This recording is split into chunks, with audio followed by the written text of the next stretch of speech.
Bagian 9. Agar ceritaku ini agak urut, biar ku utarakan dulu yang terjadi atas diri Robert sepeninggalanku dari Wonokromo di bawah agen polisi kelas 1 itu ke B. Cerita di bawah ini aku susun berdasarkan kisah dari analis, Nyai, Darsam, dan yang lain-lain. Dan begini jadinya. Waktu dokter yang kutumpangi telah hilang di telan kegelapan subuh, analis menangis memeluk mama. Tak tahulah aku mengapa ia begitu menangis dan manja seperti bocah. Diam An, dia akan selamat, kata Nyai. Mengapa mama biarkan dia dibawa, protes analis. Hamba hukum itu An, dia tak bisa dilawan. Mari ikuti dia Ma, tidak perlu, masih terlalu pagi. Lagi pula jelas ia akan dibawa ke B. Mama, mama, sayang betul kau padanya. Jangan kau siksa aku begini macam Ma. Lantas apa harus ku perbuat? Tak sesuatu An, kita hanya harus menunggu. Jangan turutkan kemauan sendiri. Usahakan Ma, usahakan. Kau anggap Mingke bonekamu saja An, dia bukan boneka. Usahakan. Tentu akan kuusahakan. Sabarlah, masih terlalu pagi. Kau biarkan aku begini Ma, kau hendak bunuh aku. Nyai menjadi bingung. Ratapan seperti itu tak pernah ia dengar dari anaknya yang tak pernah mengeluh itu. Ia mengerti analis sedang dalam keadaan genting. Analis kompanyon kerja terpercaya. Ia tahu ia harus lakukan segala yang dikehendakinya, yang dianggapnya sebagai haknya. Ia bawa anaknya masuk untuk diistirahatkan di kamar dan analis menolak. Ia hendak tunggu Mingke sampai kembali. Tidak mungkin begitu An, tidak mungkin. Mungkin lusa atau lusanya lagi dia baru kembali. Dan Andres mulai membisu. Mama semakin bingung. Ia tahu sejak kecil anaknya tak pernah meminta. Baru dalam minggu-minggu belakangan ini ia meminta. Bukan hanya meminta, mendesak, memaksa semua tentang Mingke. Selamanya ia seorang penurut, berlaku manis, jadi buah hati. Sekarang ia mulai jadi pembangkang. Analis menuntun kembali bonekanya dan ia hanya tahu ibunya. Nyai khawatir kalau anaknya akan jatuh sakit. Ia semakin melihat munculnya gejala ketidakberesan pada anaknya. Mungkinkah anak penurut ini juga tak tahan guncangan seperti ayahnya? Dan dengan lambatnya matahari mulai terbit. Darsam datang untuk membukai pintu dan jendela. Ia terkejut melihat tingkah laku noninya. Menghadapi masalah yang tak membutuhkan otot dan parang, ia tak berdaya. Ya, ini urusan Gubermen, desah mama. Urusan yang tak bisa diraba atau dilihat. Urusan para jin negeri Jabalkat. Sekilas mama teringat pada sulungnya. Pada kilasan lain ia juga mencurigainya telah mengirimkan surat kaleng pada polisi.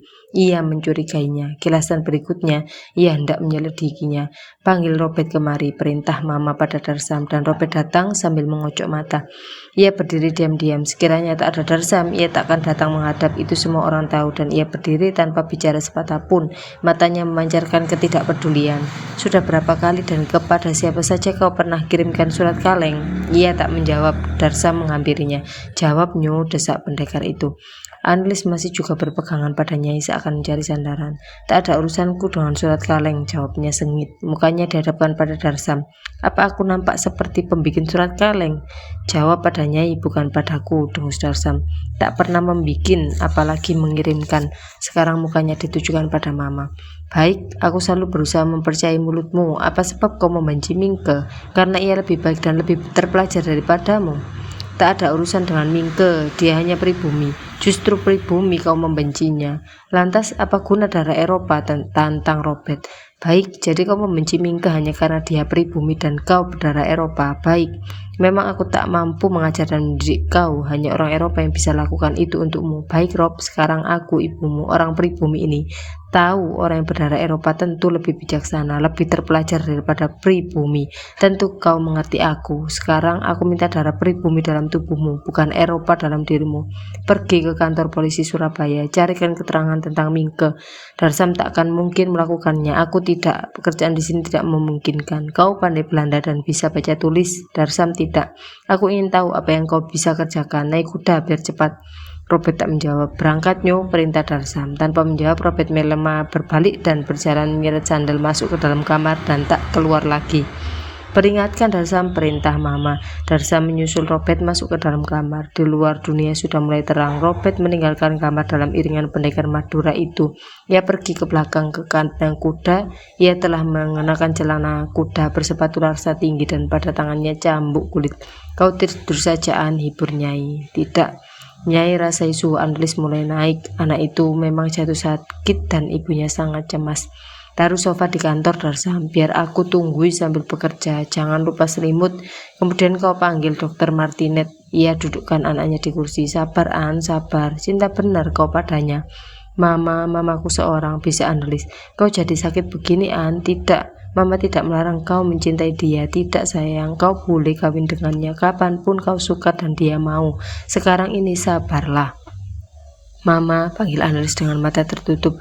Mana pipimu, Ma? Sini, Ma, biar aku cium. Dan diciumnya pipi ibunya. Tapi kau jangan sakit, siapa akan bantu aku? Tega kau melihat Mama bekerja sendirian seperti kuda. Mama, aku akan selalu bantu kau. Karena itu jangan kau sakit begini sayang. Aku tidak mau sakit, Ma. Badanmu bertambah panas begini An. Belajar bijaksana nak. Dalam soal begini orang hanya bisa berusaha dan hanya bisa bersabar menunggu hasilnya. Seorang diri Darsam memindahkan sofa ke dalam kantor. Analis menolak dipindahkan sebelum melihat Robert pergi dengan kudanya dan abangnya belum juga kelihatan. Susul Robert, Darsam pergi Mama. Darsam lari ke belakang. 10 menit kemudian nampak pemuda jangkung ganteng itu maju kudanya tanpa menengok lagi, langsung menuju ke jalan besar. Dan seperempat jam kemudian Darsam pergi pula mengusiri Bendy menjemput Dokter Martinet. Baru analis mau dituntun masuk ke dalam kantor dan Nyai mengompresnya dengan cuka bawang merah. Maafkan An, aku tak kuat menggendong kau, tidurlah. Sebentar lagi dokter datang dan Robert akan pulang membawa keterangan. Nyai pergi ke pojokan kantor, membuka keran, mencuci muka dan bersisir. Dari bawah selimutnya analis bertanya berbisik, suka kau padanya Ma? Tentu An, anak baik, jawab Nyai sambil masih bersisir. Bagaimana Mama takkan suka kalau kau sendiri sudah suka? Orang tua tentu bangga punya anak seperti dia, dan wanita siapa takkan bangga jadi istrinya nanti? Istri Syah, Mama pun bangga punya menantu dia. Mamaku sendiri. Karena itu tak perlu kau khawatirkan sesuatu. Suka dia padaku Ma. Pemuda siapa takkan tergila padamu? Toto, Indo, pribumi semua. Mama mengerti An, takkan ada gadis cantik kau. Sudah tidur, jangan pikirkan apa-apa, tutup matamu. Sudah sejak tadi gadis itu menutup matanya, bertanya, kalau orang tuanya melarang Ma bagaimana? Jangan kau pikirkan apa-apa, kataku. Mama akan mengatur semua. Tidur diam-diam di situ biar aku ambilkan susu. Ingat kau harus sehat. Apa kata Mingka nanti kalau kau jadi kuyu tidak menarik? Gadis cantik apapun tak akan menarik kalau sakit. Nyai berseru dari kantor manggil orang dapur. Tak lama kemudian yang dipanggil masuk membawa susu panas. Nah, minum sekarang. Mama akan mandi dulu kemudian cobalah tidur An. Nyai pergi mandi. Waktu kembali ia membawa air hangat dan anduk dan mengurus anaknya. Analis sudah tak bicara sepatah pun. Dokter Martinet datang, memeriksa sebentar, kemudian merawatnya. Ia berumur 40-an, sopan, tenang, dan ramah. Ia berpakaian serba putih kecuali topinya yang dari laken kelabu. Matanya sebelah kanan menggunakan kaca monokel yang terikat pada rantai emas pada lubang kancing baju sebelah atas. Darsam kopoh gapah menyediakan sarapan untuk tuan dokter di kantor dan bersarapan tamu itu dengan Nyai. Nanti sore aku akan datang lagi Nyai, beri dia sarapan lunak sebelum tidur. Jangan sampai ada banyak bising, pertahankan ketenangan, hanya tidur saja obat dia. Pindahkan dia ke kamarnya sendiri. Jangan di kantor begini, atau mari angkat sofa ini ke ruang tengah. Jendela dan pintu tutup saja. Dan bagaimana dengan Robert melemah? Menurut cerita orang-orang Borderich, juga menurut saksi-saksi serta terdakwa di depan sidang pengadilan di kemudian hari, kejadiannya adalah seperti yang kususun di bawah ini. Setelah meninggalkan kandang, ia memacu kudanya ke jalan besar, kemudian berbelok kanan ke arah Surabaya. Sampai di jalan besar, ia hentikan kendaraannya, menengok ke kiri dan ke kanan, dan dipelankannya kudanya sambil menikmati pemandangan pagi hari. Boleh jadi ia merasa sebal buat kepentingan seorang petualang Mingke. Ia harus bangun sepagi itu ke kantor polisi pula. Buat apa? Biar saja Mingke lenyap buat selamanya. Dunia tanpa dia pun tak akan lebih miskin, tak akan lebih sengsara. Sebutir debu yang datang di bawah angin entah dari mana dan mau bercokol dalam rumahnya entah untuk berapa lama. Kuda itu melangkah tak senang hati karena memang belum makan pagi, belum lagi minum manis.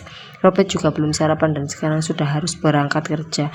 Pagi itu lebih dari hanya sejuk. Gerobak-gerobak yang mengangkuti tong minyak bumi dari Wonokromo belum juga muncul seperti biasanya dalam iringan panjang seakan tiadakan putus-putusnya. Hanya para pedagang dari desa sudah mulai berbaris memikul hasil buminya ke pasar-pasar Surabaya. Dan kuda itu sudah dalam langkahnya yang lambat barang 50 meter. Pikirannya melayang kemana-mana. Dari balik pagar hidup sebelah kanannya terdengar seseorang menyapa.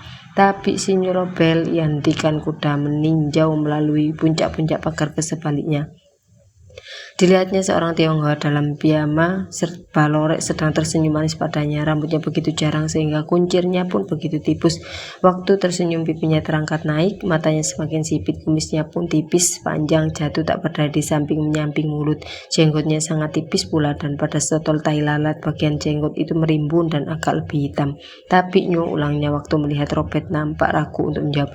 Tapi Bapak Ong, jawab Robert sopan, mengangguk disertai senyum. Tapi Nyo, bagaimana kabarnya? Baik Bapak, baru kali ini kulihat Bapak di mana saja sama ini.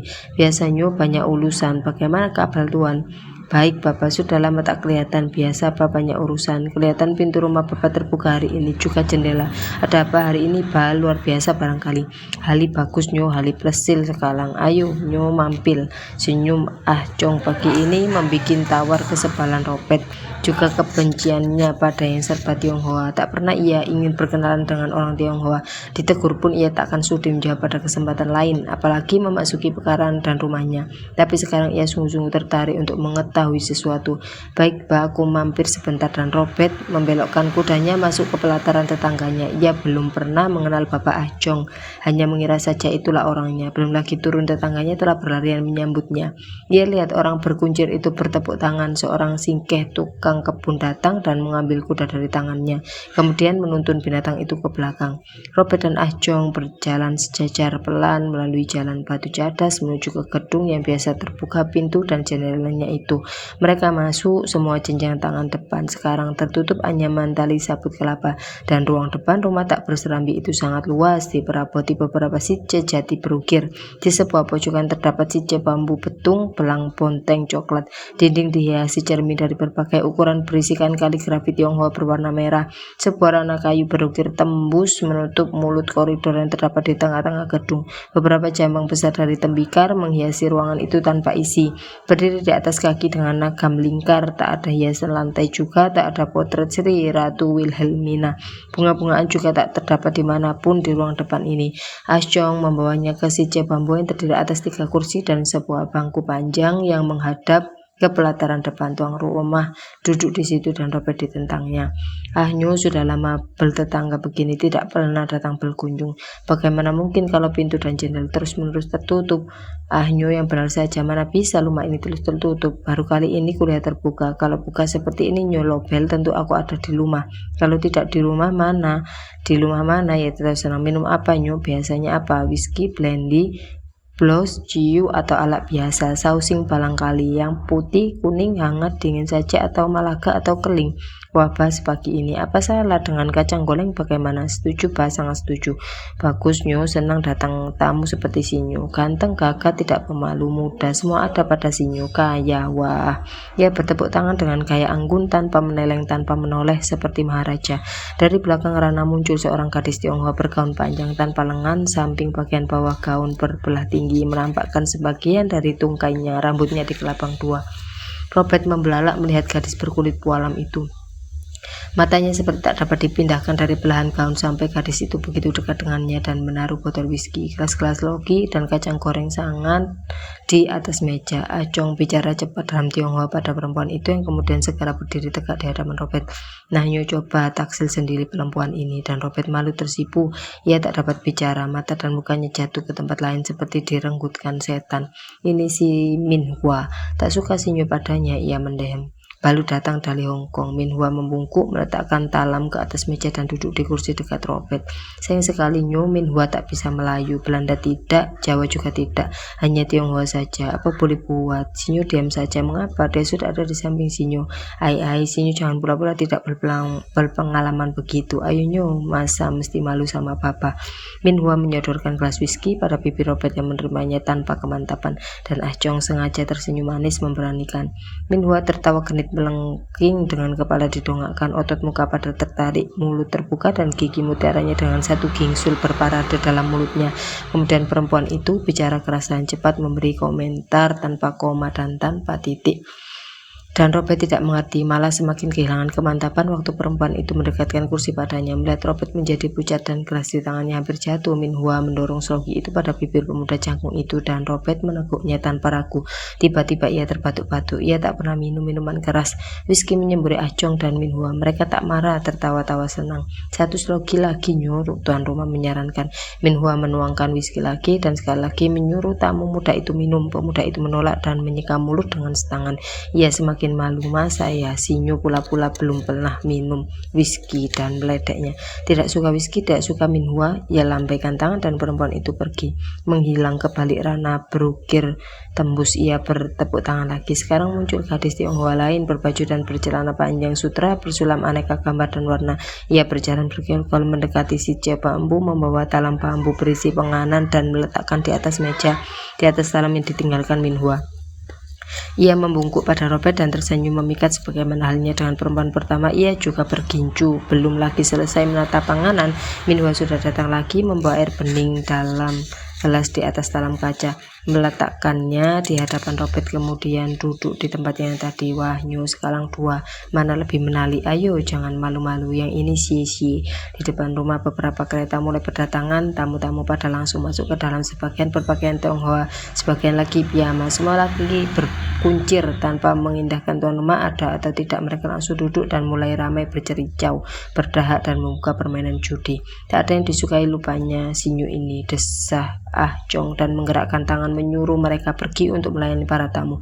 Juga Sinyo tak suka. Ia berdiri dan memanggil Si. Begitu wanita itu datang lagi, Ah Chong menariknya dan mendudukkannya di samping Robert. Siapa tahu Sinyo lebih suka ini, dan Robert nampak masih sangat malu, kacau antara mau dan takut. Bapak meneruskan tawanya, asik melihat pemuda yang kebingungan itu, dan tamu-tamu lain sama sekali tak mengindahkan mereka yang di pojokan.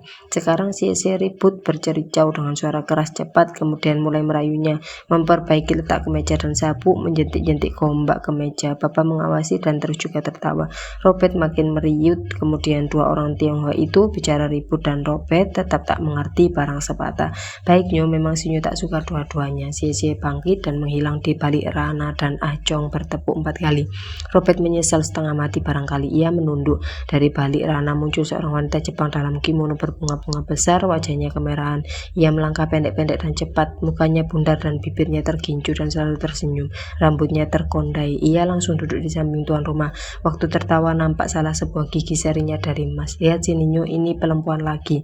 Barangkali karena tak mau menyesal untuk kesekian kali, Robert memberanikan diri memandangi wanita Jepang itu. Nanyo, ini Maiku, baru 2 bulan datang dari Jepang. Belum sampai habis bicara, Maiku telah bicara cepat, bernada tinggi dalam Jepang. Juga Robert tidak mengerti, namun ia tetap memberanikan diri menatapnya. Ah Chong menutupkan tangannya pada mulut wanita itu dan berkata, ini kepunyaanku sendiri, boleh juga kalau Sinyo juga. Duduk saja sini dekatnya. Seperti anjing diambangi tongkat, majikan Robert berdiri, lambat-lambat bergerak pindah, duduk di kursi panjang mengapit Maiku. Jadi Sinyo setuju yang ini, Maiku. Baik, ia tetap mengerti. Kalau begitu aku pergi saja, terserah pada Sinyo. Tamu itu mengikuti tuan rumah pergi dengan matanya, dan Ah Chong mencampurkan diri dengan para tamu yang makin banyak juga, bermain kartu, karambol atau mahjong. Ia berjalan lambat meneliti meja demi meja, kemudian datang lagi ke si bambu, berdiri di hadapan 2 sejoli yang tak dapat berhubungan kata satu dengan yang lain itu. Ya, memang susah Nyo, Maiku tak mengerti Melayu apalagi Belanda. Bagaimana bisa Sinyo tak pernah bergaul dengan noni-noni Jepang, tak pernah ke kembang Jepun barangkali. Lihat pun baru sekali ini baru Robert memperdengarkan suaranya. Lugi Nyo, lugi jadi anak muda berduit. Di setiap rumah pelesilan Tionghoa seperti ini hampir selalu ada noni Jepang. Lugi Nyo, lugi. Tidak pernah masuk rumah lampu merah di kota, di kembang Jepun, di Betawi. Memang benar-benar lugi Nyo, lobel. Noni Jepang melulu, kasihan. Ia menyilahkan dengan gaya kaisar. Mereka bertiga berjalan, Bapak di depan, Robert melemah di belakang, Maiku terakhir. Kuncir Ah Chong bergoyang sedikit pada setiap langkah karena tipisnya dan menyapui baju piyamanya. Mereka melewati rana berukir tembus. Maiku terus menerus bicara dengan suara memikat dan melangkah pendek-pendek cepat. Bau minyak wangi memenuhi udara. Mereka masuki koridor yang diapit oleh kamar-kamar pada kiri dan kanannya tanpa perabot kecuali hiasan dinding. Beberapa perempuan Tionghoa muda sedang bicara satu sama lain di sana sini. Semua berdandan dan berhias rapi dan menyambut Ah Chong dengan sangat hormat. Kemudian juga pada Robert dan tidak pada Maiku. Robert memperhatikan setiap orang yang jangkung pendek, kurus, gemuk, montok, krempeng, semua berbibir merah, tersenyum atau tertawa. Perempuan-perempuan cantik begini hiburan hidup Nyu. Sayang si Nyu tidak suka yang Tionghoa. Ia tertawa menusuk. Nah, semua kamar berhadapan-hadapan. Si Nyu boleh pakai yang mana saja selama tidak terkunci. Ia buka sebuah pintu dan menunjukkan pedalamannya, baik perabot maupun kebersihannya sebanding dengan kamarnya sendiri. Hanya kurang luas dengan peralatan lebih indah. Buat si Nyu ada kamar saja, kamar kehormatan kalau si Nyu suka. Ia berjalan lagi dan membuka pintu kamar lain. Nah, ini kamar Laja yang ku maksud. Hanya Tuan Majol boleh pakai ini. Kebetulan dia sedang pergi ke Hong Kong. Perabot di dalamnya semua baru dan dengan gaya yang Robert tak tahu namanya juga tak mengurusi. Di pintu Bapak bertanya pada tamunya tentang pendapatnya dan Robert tak punya sesuatu pendapat kecuali mengiyakan kebagusannya. Acong masuk, Robert dan Maiku mengikuti. Pelabot terbaik Nyu, baru selesai dibuat gaya Perancis sejati. Memang Tuan Major suka segala yang Perancis. Ini buatan tukang-tukang Perancis kenamaan. Pelabot paling mahal Nyu dalam gedung ini. Di pojokan sana ada lemari kecil. Di atas kenap itu ada whisky dan sake. Apa saja si Nyu suka. Lemari gantung, sofa, kursi panjang, katanya sambil menunjuk perabot itu satu demi satu. Ranjang berdukil begini bikin tidur lebih tenang dan senang, bukan Maiku? Dan Maiku menjawab dengan pungkukan dan suara perlahan cepat genit seperti murai. Nah, Nyu senang berpelesir. Robert dengan mata mengikuti Acong melangkah keluar, memperhatikan kuncirnya sampai ia hilang dari balik daun pintu.